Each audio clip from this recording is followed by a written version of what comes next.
Vous retrouvez maintenant la conférence hors série, une émission sous forme d'entretien, table ronde, colloque ou conférence sur des sujets de société.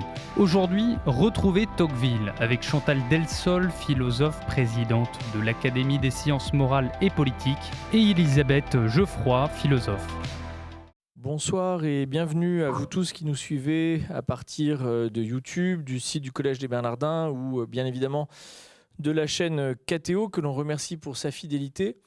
Vous aussi, soyez remerciés pour votre fidélité au cycle de l'Observatoire de la modernité sur le libéralisme politique. Un cycle évidemment très troublé par les vicissitudes du temps en matière sanitaire et tout ce qui s'ensuit. Et donc une fois encore, pour la dernière fois de l'année, hélas, nous sommes à distance et nous devrons donc nous saluer, non sans quelques regrets bien évidemment, à distance, comme nous avons mené ces derniers mois. Pour clore ce cycle qui embrassait assez large sur la question du libéralisme politique, de ses grands atouts et des dangers inhérents à cette forme de gouvernement, eh bien, nous avons choisi de revenir aux fondamentaux, aux grands fondamentaux, et de revenir donc à Tocqueville. Tocqueville, que la doxa présente, à juste titre d'ailleurs, comme un des grands penseurs du libéralisme, et tout particulièrement du libéralisme politique, se révèle un penseur, pour quiconque se plonge tant dans sa biographie que dans ses écrits, un peu plus complexe que cela. Comme beaucoup le savent, il est issu d'un milieu ultra, donc un milieu qui ne brille pas par son libéralisme, dont l'ADN est plutôt la contre-révolution.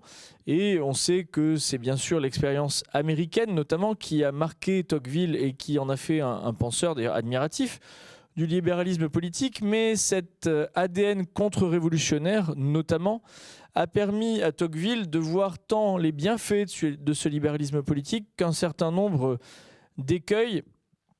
Et justement, dans la forme politique qu'est le libéralisme, eh bien, un certain nombre de réponses à des écueils plus larges de la démocratie. Sans aller jusqu'à faire une analyse moi-même de la pensée de Tocqueville, dont je suis, comme modeste historien, à bien des égards incapable, nous avons la grande joie ce soir d'accueillir deux intervenantes, dont la première est déjà bien connue du Collège des Bernardins, puisqu'il s'agit de Madame Chantal Delsol. Bonsoir Madame. Bonjour. Qui est membre de l'Académie des sciences morales et politiques, philosophe, dont je mentionne un de ses ouvrages, le tout dernier ouvrage, La vie de l'esprit en Europe centrale et orientale.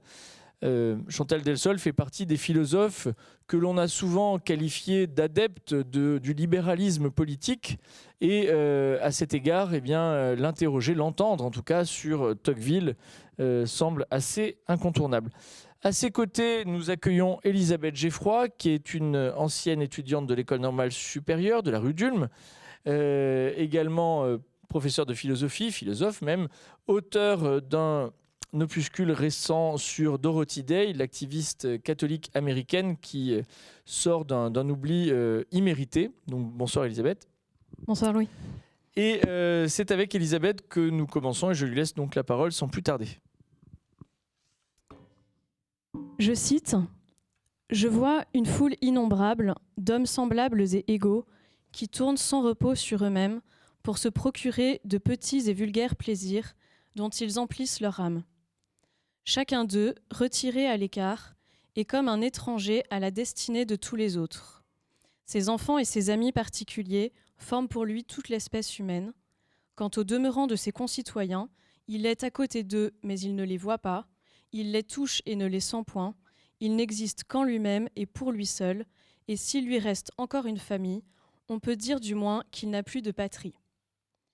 Au-dessus de cela s'élève un pouvoir immense et tutélaire qui se charge seul d'assurer leur jouissance et de veiller sur leur sort. » Ces mots sont durs. Ils pourraient avoir été écrits par une plume contemporaine, tant ils décrivent certains travers de notre monde, mais ces lignes datent de 1830 et sont, vous l'aurez deviné, de Tocqueville. Ces deux lignes annoncent notamment deux problèmes majeurs que nous rencontrons aujourd'hui. D'une part, elles font bien sûr écho à l'individualisme, qui est un des traits saillants de nos sociétés. D'autre part, elles décrivent pour partie la crise politique que traversent nos démocraties.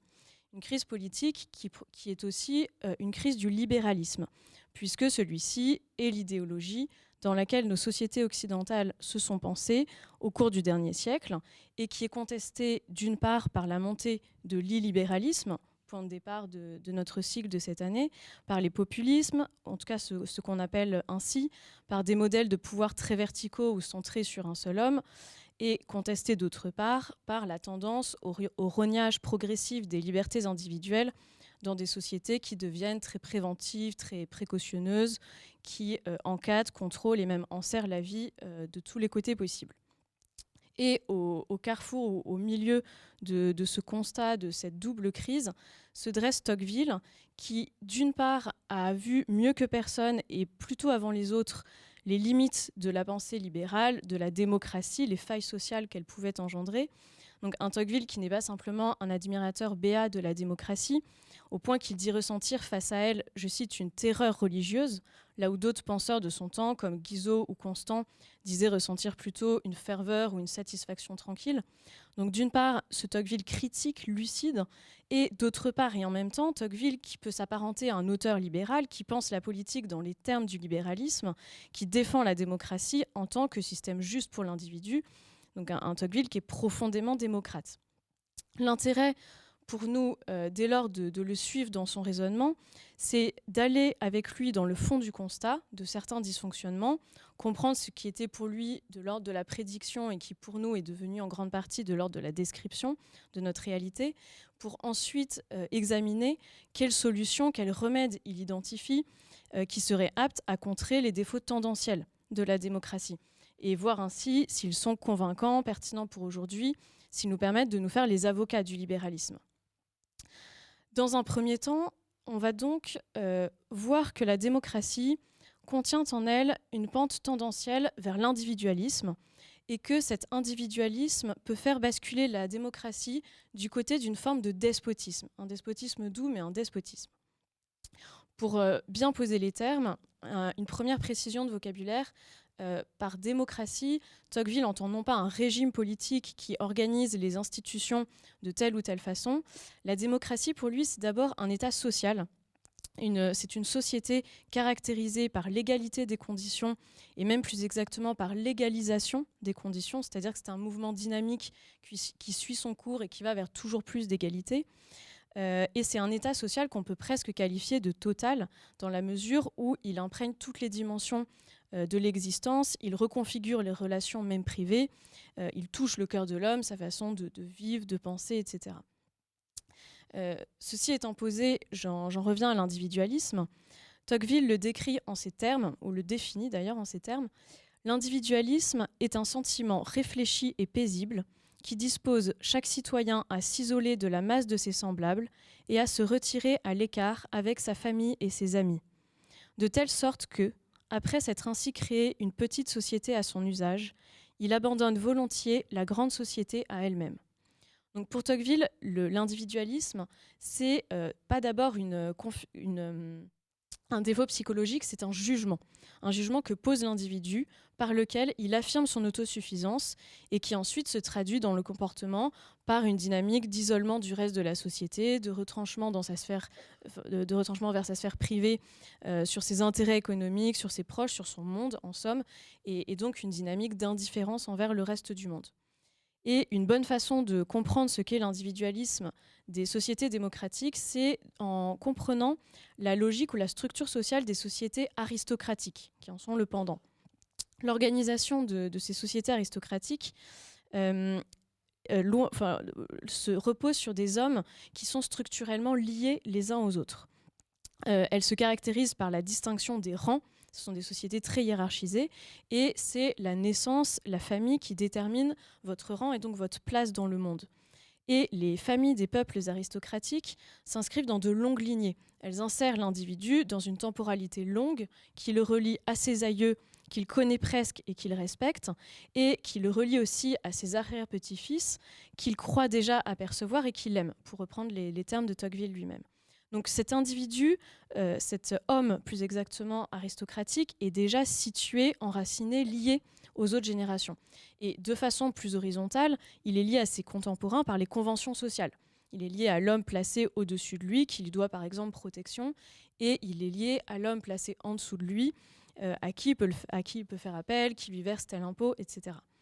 Donc cet homme aristocratique est un maillon pris dans une chaîne qui le dépasse et l'inclut à la fois, ce qui fait qu'il se sent proche des autres membres de la société, et cette proximité l'incite et l'éduque à s'oublier soi-même, à faire passer l'autre avant lui-même.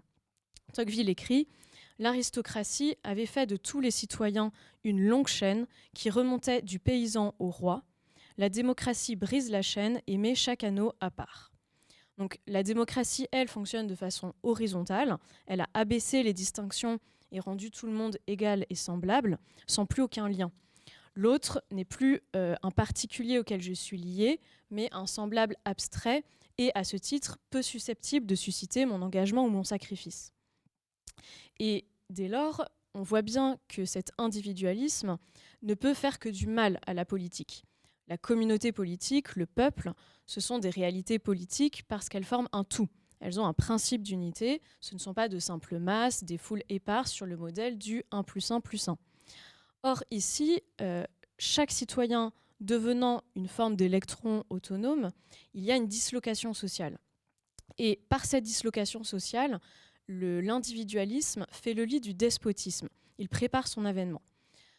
Tocqueville crée le concept, une sorte de monstre conceptuel, c'est-à-dire de concept qui devrait être oxymorique de despotisme démocratique.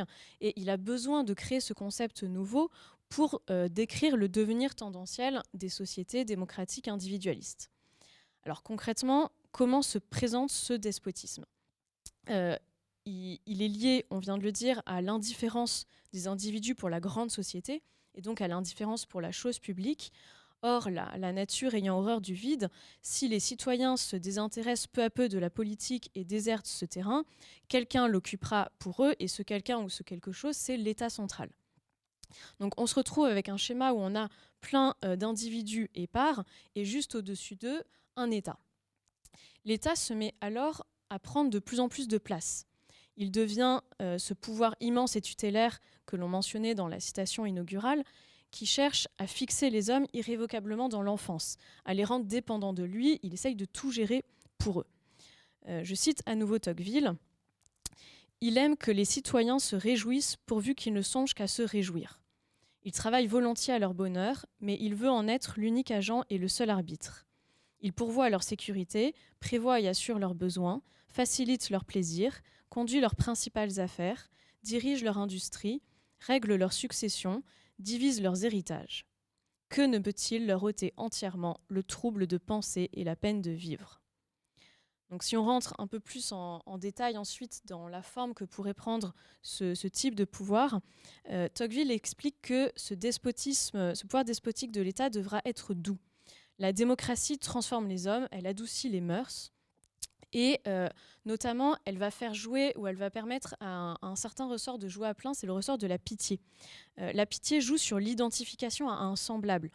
Or, en démocratie, chacun est l'égal de l'autre et donc son semblable. Donc le domaine de la pitié s'est considérablement étendu. Et les hommes supportent de plus en plus mal le spectacle de la violence qui soulève justement leur pitié. Donc peut se développer un pouvoir tyrannique qui ravit de plus en plus de liberté réelle, mais à la condition qu'il arrive à rester doux. Vous écoutez la conférence hors série sur KTO Radio, le thème « Retrouver Tocqueville » avec Chantal Delsol, philosophe, présidente de l'Académie des sciences morales et politiques, et Elisabeth Geoffroy, philosophe. Autre point que développe Tocqueville, cet État central devra préserver les apparences de la liberté, explique-t-il.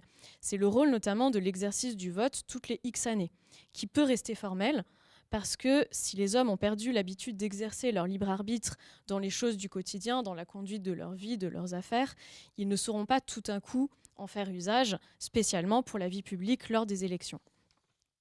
Je cite à nouveau Tocqueville dans une citation qui, vous allez le voir, est assez dure.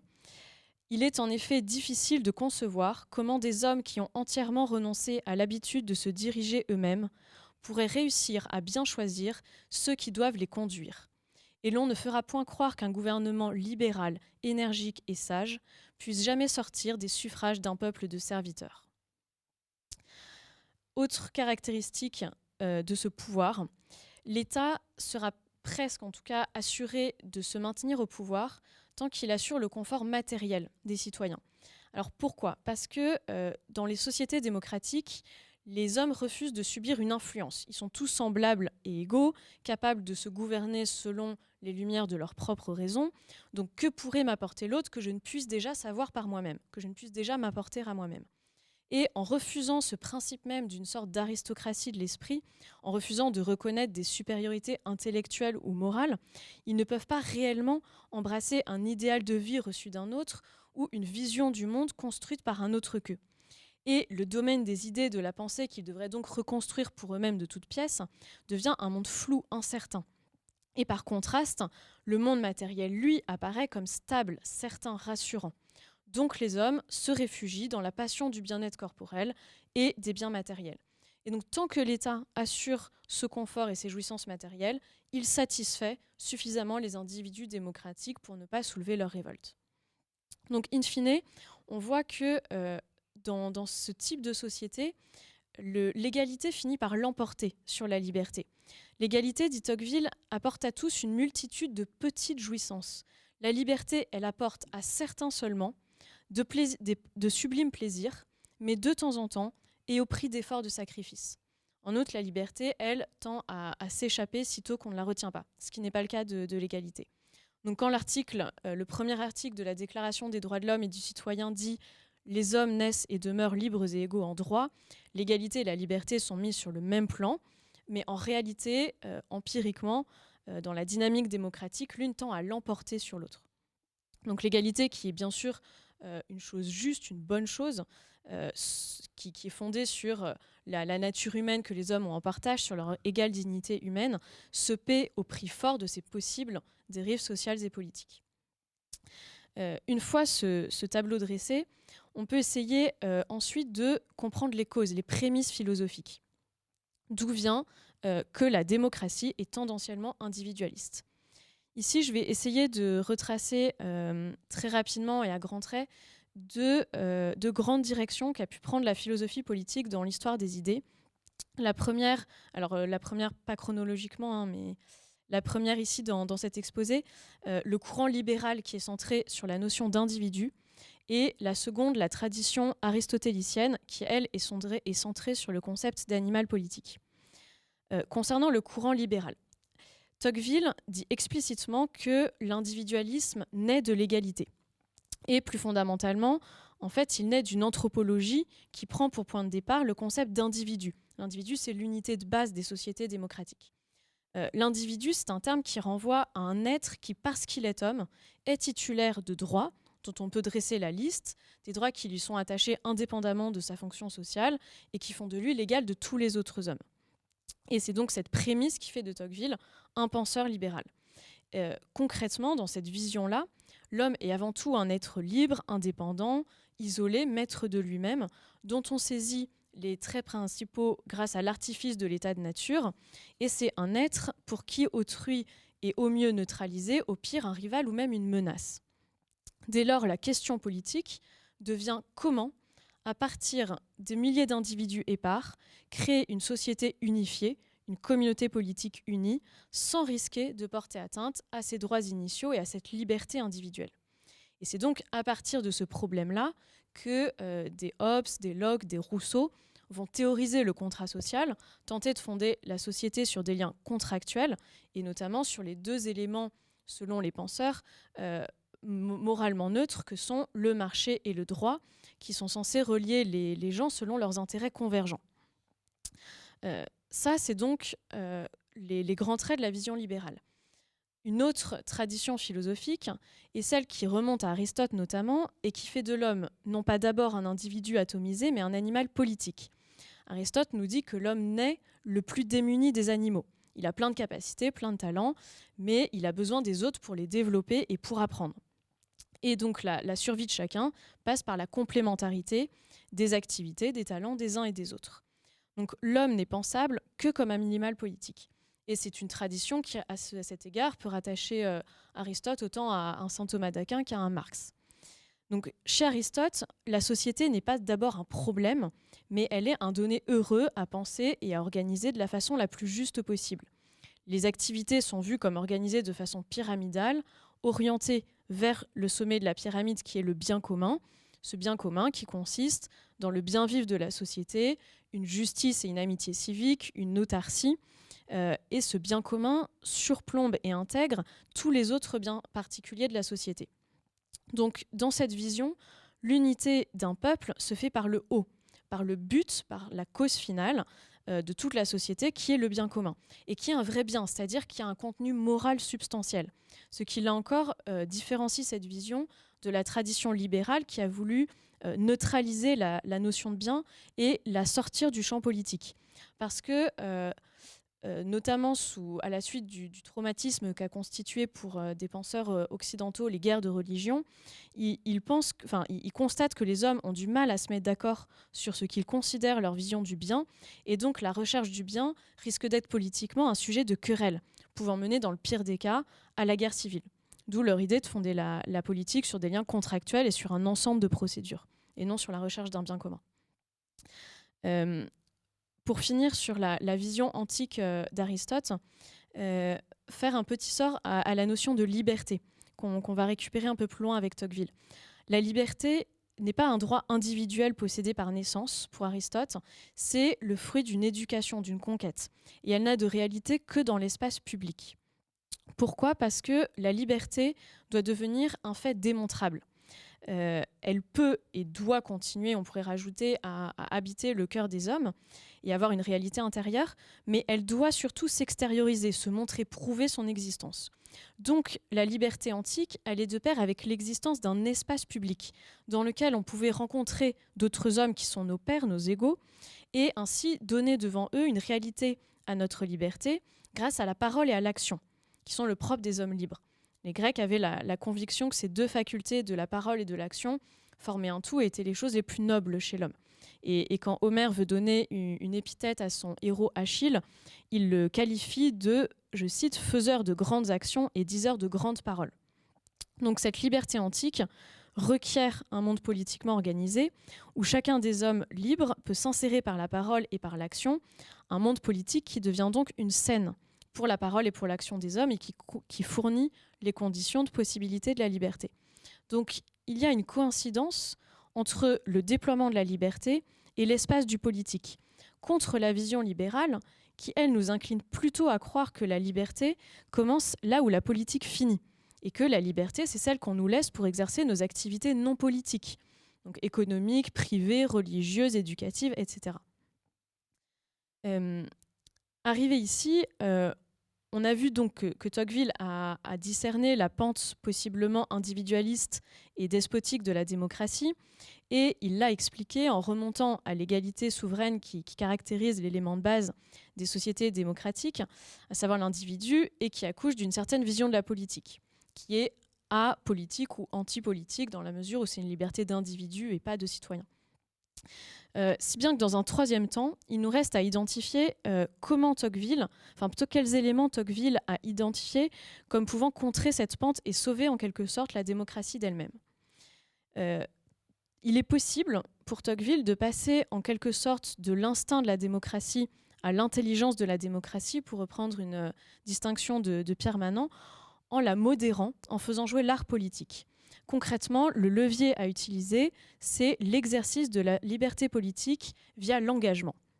Concrètement, cet engagement se fait dans ce que Tocqueville appelle les associations, qui est un terme plus large que son acception ordinaire actuelle, et qui inclut tout ce par quoi les individus mettent en commun leur argent, leur temps, leur passion, pour réaliser tel ou tel objet de leur vœu.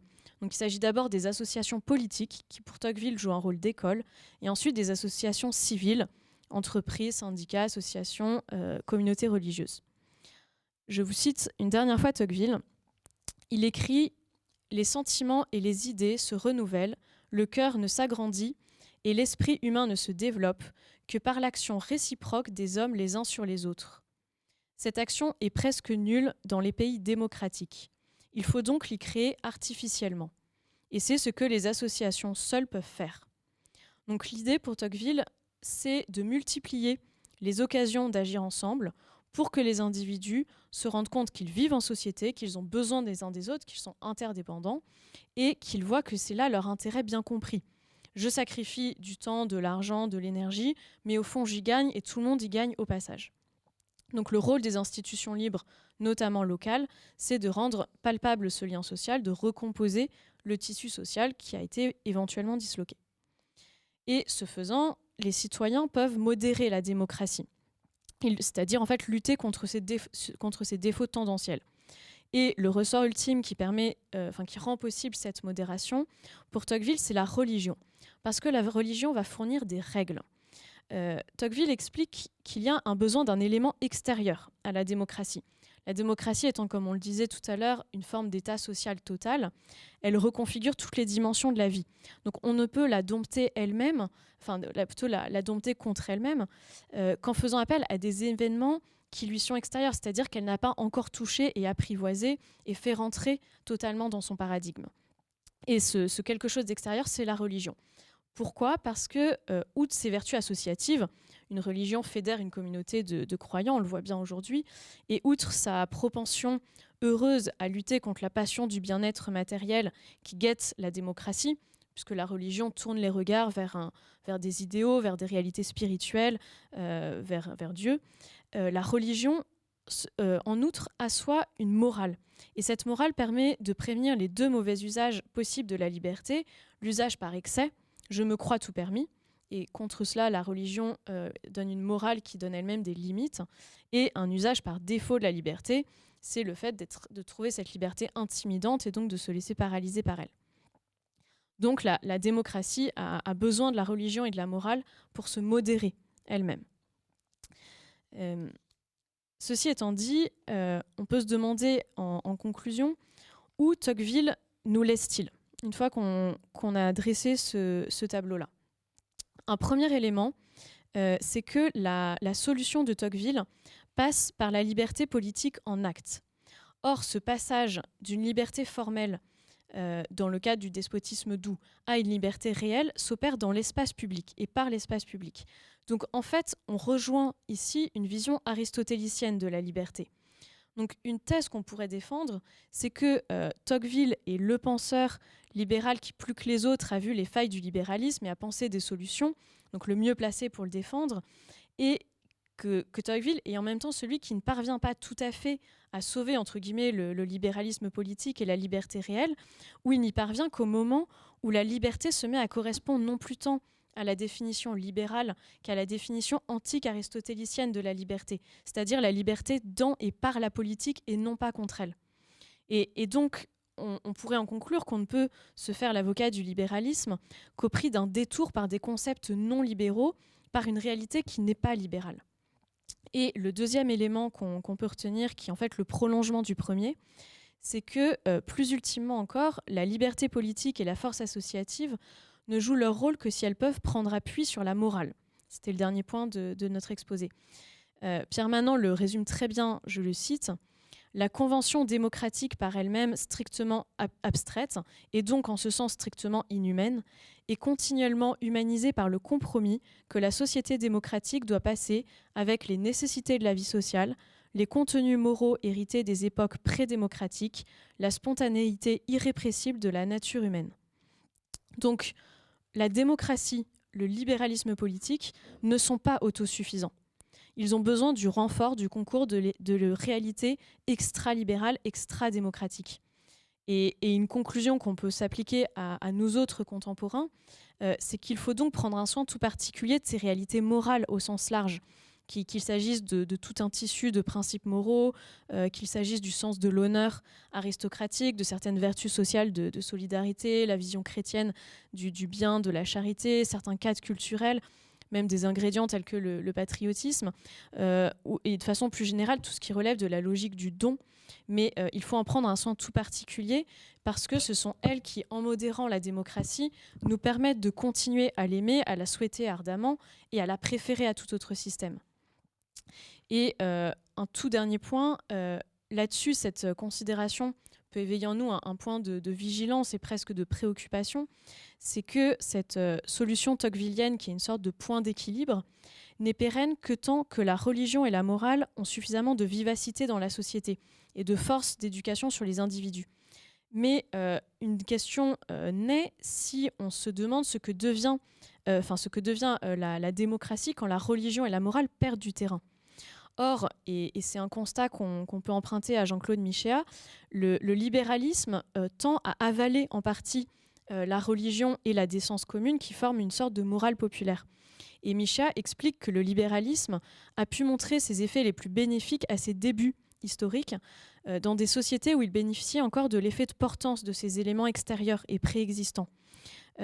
Qui sont autant de choses structurantes que le libéralisme, fondé sur le contractuel, ne peut pas reproduire lui-même, et que pourtant il tend à grignoter peu à peu, à dénaturer, voire à faire disparaître.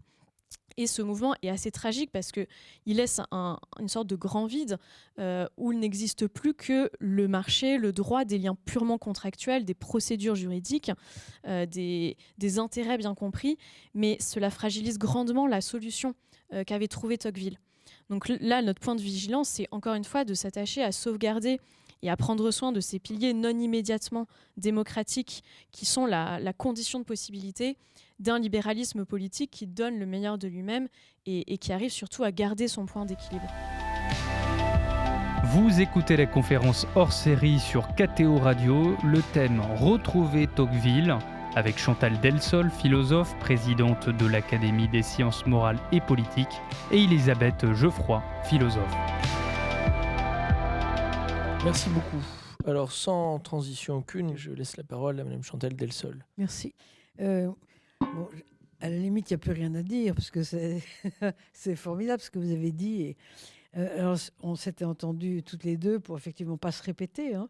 Et donc, je propose d'appuyer sur 3 points précis, en sortant d'ailleurs un peu de Tocqueville. Ce qui me frappe beaucoup quand on pense à Tocqueville en ce moment, c'est à quel point nous avons perdu finalement l'idéal démocratique. Je voudrais appuyer sur ce point et revenir sur finalement quel est l'esprit de la démocratie. Qu'est-ce que c'est la démocratie ? Finalement, on trouve la première définition, description si on veut, dans cette querelle, on peut dire, entre Platon et son élève Aristote. Vous savez, son élève.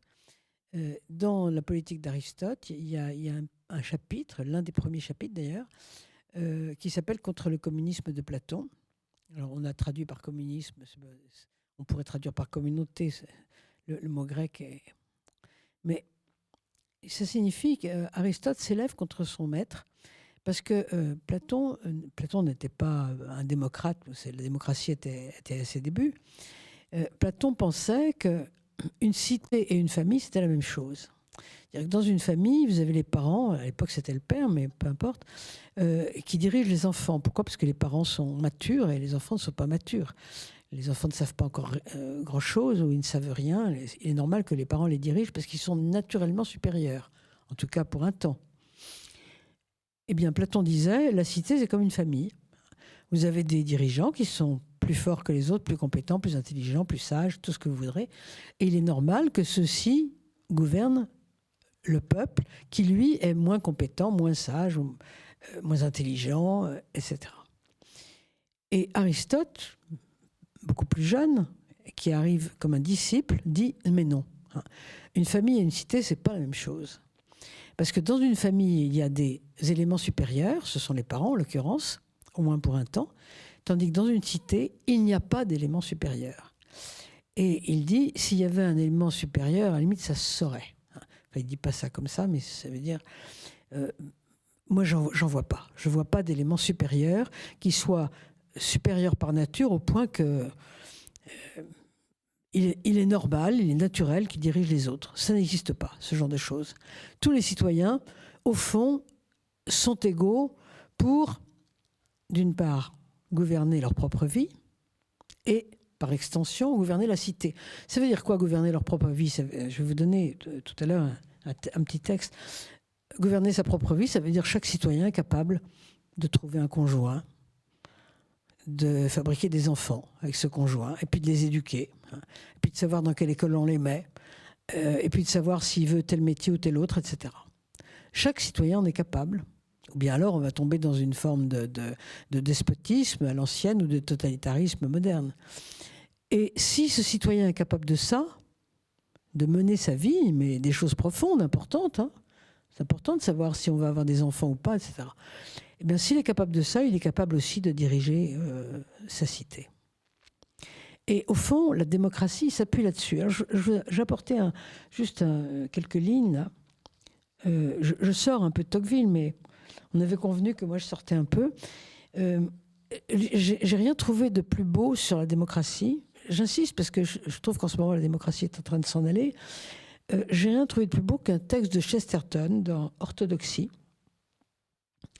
où il dit ceci, je cite, « Tel est le premier principe de la démocratie. 2 points. Les choses essentielles, parmi les hommes, sont celles qu'ils possèdent en commun, et non pas celles qu'ils possèdent séparément. » Ça peut paraître pour l'instant bizarre. Gouverner est un acte comparable à celui d'écrire des lettres d'amour, sans l'aide de personne, ou bien à se moucher le nez. Ces choses-là, nous voulons qu'un homme les fasse pour lui-même, même s'il les fait mal. La foi démocratique tient à ceci. Les choses les plus terriblement importantes doivent être confiées à des hommes ordinaires. Par exemple, l'accouplement des sexes, l'éducation des jeunes, les lois de l'État. C'est cela la démocratie. Alors, c'est très important, et je pense que nos contemporains pourraient y réfléchir. Ça signifie, finalement, les choses essentielles, ce sont celles que nous possédons en commun. À savoir quoi? Le bon sens, par exemple, qui, comme vous savez, est la chose du monde la mieux partagée, enfin, du moins en principe. Et non pas la haute compétence de celui, j'en rajoute un peu, qui sort de l'ENA, vous voyez. Ça veut dire qu'au fond, la chose essentielle, c'est pas la grande intelligence, mais c'est le bon sens que tout le monde possède. Ça veut dire que dans la démocratie, tout le monde va être capable de savoir s'il préfère faire la guerre ou pactiser, par exemple. Et comme vous le savez, dans l'histoire, on se rend bien compte que lorsqu'il y a eu des énormes fautes qui ont été commises, on peut le savoir après ça. Par exemple, choisir Hitler. C'était quand même quelque chose d'assez... une véritable faute. Maintenant, on peut le dire. Peut-être qu'à l'époque, c'était plus compliqué, mais... Est-ce que vous imaginez que, bien sûr, le peuple a choisi Hitler, comme on sait, il a voté, mais est-ce que vous pensez que les élites, les gens très intelligents, les Heidegger et autres, ont dit « Ah non, jamais ça, pas du tout ». Ils se sont trompés comme les autres. D'ailleurs, il n'y a pas de quoi leur en vouloir. Des gens comme Carl Schmitt ou Heidegger se sont trompés comme le peuple. Il n'y a pas de raison de penser que devant des décisions importantes, voire parfois des décisions tragiques, pas de raison de penser que le peuple choisisse moins bien que ses élites. Pourquoi? Parce que la grande intelligence de l'élite, toute sa grande culture, ne sont pas des motifs suffisants pour faire des bons choix, pour savoir s'il faut faire la guerre ou pactiser, s'il faut choisir Hitler ou en choisir un autre. Voyez. Et c'est ça que veut dire Chesterton. Eh bien, la démocratie, c'est ça. Et je crois que Tocqueville avait très très bien, c'est d'ailleurs tout son talent, il avait compris ça en regardant une société plus qu'en regardant les institutions, même s'il a aussi travaillé sur les institutions. C'est très important parce qu'aujourd'hui, on est en train de commencer à penser, et d'ailleurs ça commence avec les institutions européennes que vous connaissez, et puis ça continue en France aussi, de commencer à penser que si on a fait des grandes études, qu'on est très intelligent et très cultivé, on est meilleur pour gouverner. Il faut donner le pouvoir aux sachants, dit-on, etc. Or, la démocratie, c'est pas ça. C'est pas ça du tout. Alors, je voulais préciser ce point-là, et puis 2 autres points. Le deuxième point, les 3 points sont différents les uns des autres, mais je voulais simplement apporter quelques précisions au topo qui a été fait, qui est absolument sans faute. Donc forcément, mon propos est un petit peu erratique. Alors je voulais parler de la question du mouvement irrésistible. Comme vous l'avez bien dit, Tocqueville est issu de l'aristocratie, mais d'une grande famille normande, comme vous savez. Et au fond, il est complètement imprégné de cette culture aristocratique. Il est un jeune aristocrate. C'est tout à fait typique. Mais je ne suis pas sûre en fait qu'il soit démocrate. Je ne sais pas si, au fond de lui-même, je ne sais pas exactement ce qu'il pense, mais ce qui est extraordinaire, c'est qu'il a le sentiment d'avoir devant lui un destin. Vous avez tout à l'heure cité le début de cette phrase que j'ai apportée aussi, que je trouve tout à fait intéressante, qui est dans son introduction. Mon crayon qui va se casser la figure, mais c'est pas grave, j'en ai pas besoin.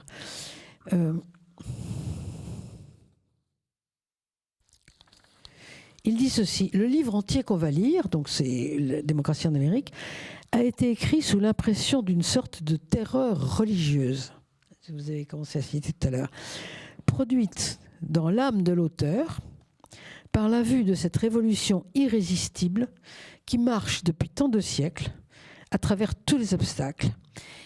Autrement dit, il dit je suis carrément terrifié, et c'est une terreur religieuse, donc ça prouve qu'il pense qu'il se trouve devant quelque chose d'historiquement très fort, hein, et qui l'affole, mais qui de toute façon qui ne peut pas être contraint, vous voyez, qui de toute façon va se dérouler. Un peu, si on veut prendre des exemples dans la littérature, dans la philosophie, puisque nous sommes tous les 3 un peu branchés là-dessus, un peu comme, si vous voulez, l'esprit de Hegel, hein, quelque chose comme ça, hein, quelque chose qui va et il dit irrésistible, contre lequel véritablement on ne peut rien. Autrement dit, je suis peut-être un aristocrate, je pense que Tocqueville, enfin dit Tocqueville, il me semble que Tocqueville a quand même beaucoup d'admiration, même de fascination pour la culture aristocratique, mais c'est pas ça qui nous attend. Donc c'est pas la peine de rêver. Et d'ailleurs, je crois que d'une certaine manière, surtout dans ses carnets, il se tourne vers les gens de sa classe et il leur dit: mais ne rêvez pas, regardez plutôt les choses en face. Et finalement, c'est là que nous allons. Alors, qu'est-ce que c'est que cette... là, je sors de Tocqueville. Pourquoi est-ce qu'il dit que c'est quelque chose qui avance depuis si longtemps? Eh bien, parce que la démocratie, vous savez où elle commence? Je parle de la démocratie moderne, hein, je ne parle pas de celle des Grecs. Mais enfin, elles ne sont pas si lointaines l'une de l'autre. La démocratie moderne, elle commence dans les monastères de Saint-Benoît. Hein. Donc nous sommes au 6e, 7e siècle, où les moines votent. Et non seulement ils votent, parce que ça pourrait être un hasard qu'ils votent, mais ce n'est pas du tout ça, il y a toute une théorie du vote. Et les moines savent très bien d'ailleurs que le vote ne fait pas forcément la très très bonne décision. Ils ont pensé à ça, ils ont pensé d'ailleurs pratiquement à tout.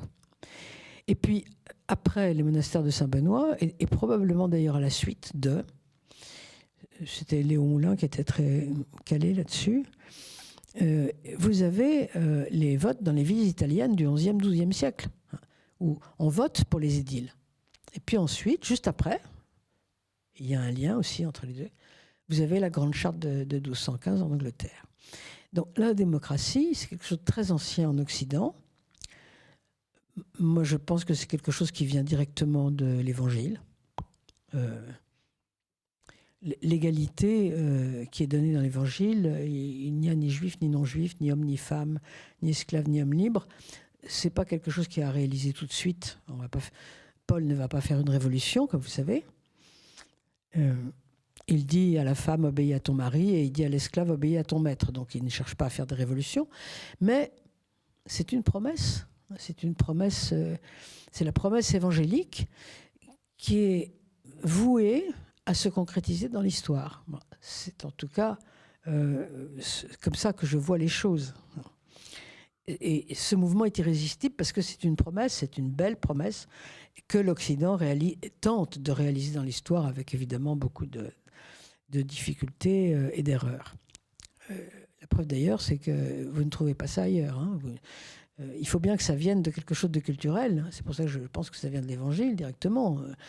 Vous ne voyez pas un mouvement irrésistible vers la démocratie dans n'importe quel autre continent ou culture. Alors, je voudrais préciser encore juste un autre point. Ah oui, alors je voudrais quand même dire à propos de la religion. Mais il y a une chose que je trouve un peu désagréable chez Tocqueville à propos de la religion. C'est que, au fond, je pense que Tocqueville est machiavélique. Enfin, c'est au moins un machiavélien. Machiavélique, c'est un mot qui est très fort, ça veut dire cynique. Je ne dis pas qu'il est cynique, c'est un machiavélien. Et la religion, au fond, pour lui, c'est quelque chose d'utile. Je dis ça parce qu'à un certain moment, il va jusqu'à dire que cette religion est utile si elle reste entre les mains de l'élite. Hein, vous voyez ce passage. Autrement dit, il faut que le peuple croie vraiment en lui. Donc ça, c'est du Machiavel jusqu'à Maurras, compris. Hein. C'est Maurras, un siècle après Tocqueville, qui dit, au fond, la religion, la foi religieuse, c'est super pour les trois catégories, qui sont les catégories d'imbéciles, c'est-à-dire les idiots, les enfants et les femmes. Il faut que ceux-là croient, mais l'élite, elle ne croit pas. Elle sait très bien que il faut pratiquer, mais pas croire. Ça, c'est une sottise de croire. Mais la religion est utile pour le peuple. Elle est utile pour, justement, ne pas être obligé constamment d'ériger des lois qui vous empêchent, voyez, de faire le mal.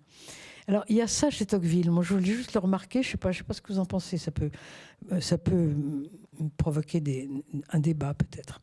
Et le troisième point, juste sur lequel je voulais insister juste un tout petit peu, c'est ce paradoxe dont vous parliez. Et Louis Manarange nous avait dit que ce serait intéressant, effectivement, de parler de ce paradoxe. La démocratie a besoin de la religion, mais au fond, elle la détruit. Au fur et à mesure qu'elle avance, elle la détruit, hein, parce qu'elle est matérialiste, comme vous l'avez bien dit. Donc, elle utilise un capital ancien qu'elle aspire, qu'elle suce et qu'elle détruit. Alors, la question, c'est, quand ce capital ne sera plus là, qu'est-ce qu'on va devenir ? Alors, bien sûr, la question est là. Je ne prétends pas, évidemment, la résoudre, mais je voudrais juste insister sur le fait que ce paradoxe, que les Allemands appellent le paradoxe de Bokenford. Bokenford, c'est un professeur de droit constitutionnel qui travaillait sur les relations entre le politique et le religieux. Et il avait eu cette formule qui a fait fortune, je cite, « L'État libéral sécularisé vit de présupposés qu'il n'est pas lui-même en mesure de garantir ». C'est le paradoxe de Tocqueville. Et l'État moderne, évidemment, naît en s'affranchissant du religieux, mais en même temps, il a besoin de l'héritage religieux. Ce que je voulais simplement dire à ce propos, c'est que lorsqu'un nouveau paradigme apparaît, parce qu'au fond, la démocratie et le libéralisme, c'est un nouveau paradigme qui apparaît avec la saison révolutionnaire. Je ne dis pas la révolution, parce que la révolution, c'est quelques années, mais la saison révolutionnaire, mais qui commence évidemment avant la révolution. Donc c'est un nouveau paradigme. Mais quand un nouveau paradigme apparaît, eh bien, toujours, de façon systématique, il reprend des choses d'avant. Il n'y a pas de tabula rasa, ça n'existe pas. Souvenez-vous, les premiers chrétiens au IVe siècle, qu'est-ce qu'ils font ? Ils s'installent dans les temples païens, hein, le Panthéon de Rome, par exemple. Et puis, ils habillent les statues autrement. Vous voyez, ils leur donnent d'autres noms. Et ça, c'est absolument systématique et, je dirais, parfaitement normal. Hein. Et là, je pense que c'est ça qui se passe, au fond. C'est quelque chose qui était... C'est un phénomène qui était détesté par Peggy. Je ne sais pas si vous vous souvenez. Peggy disait le moderne. Quand il disait le moderne, on a l'impression que c'est un grand M. C'était une sorte de monstre. Et il disait le moderne s'installe comme un coucou dans le nid des chrétiens. Et puis, d'une certaine manière, il le détruit. Il utilisait même cette image assez cocasse. Il disait, le moderne, c'est comme un clerc qui défroque et qui part en apportant les meubles. Vous voyez, ce genre de choses. Il disait ça. Je ne suis pas sûre, moi, que ça soit que ça soit une trahison, comme le dit Peggy. Peggy parle de parasitisme. Je ne suis pas sûre que ce soit du parasitisme. Je crois que c'est simplement une manière de reformer un paradigme en récupérant des choses qui existent avant et en les réorganisant autrement. Et d'ailleurs, souvent en n'en parlant pas, parce qu'on ne veut pas parler de ce qu'on a pris. On est toujours un peu ingrat. Hein.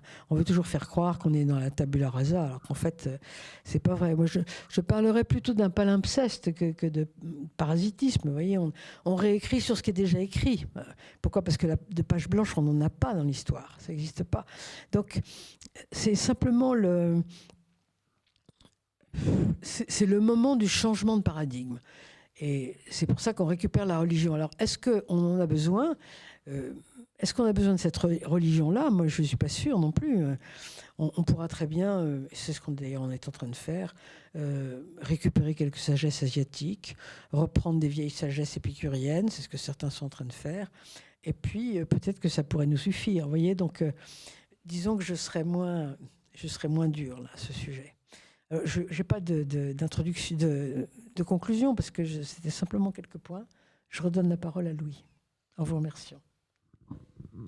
Merci beaucoup.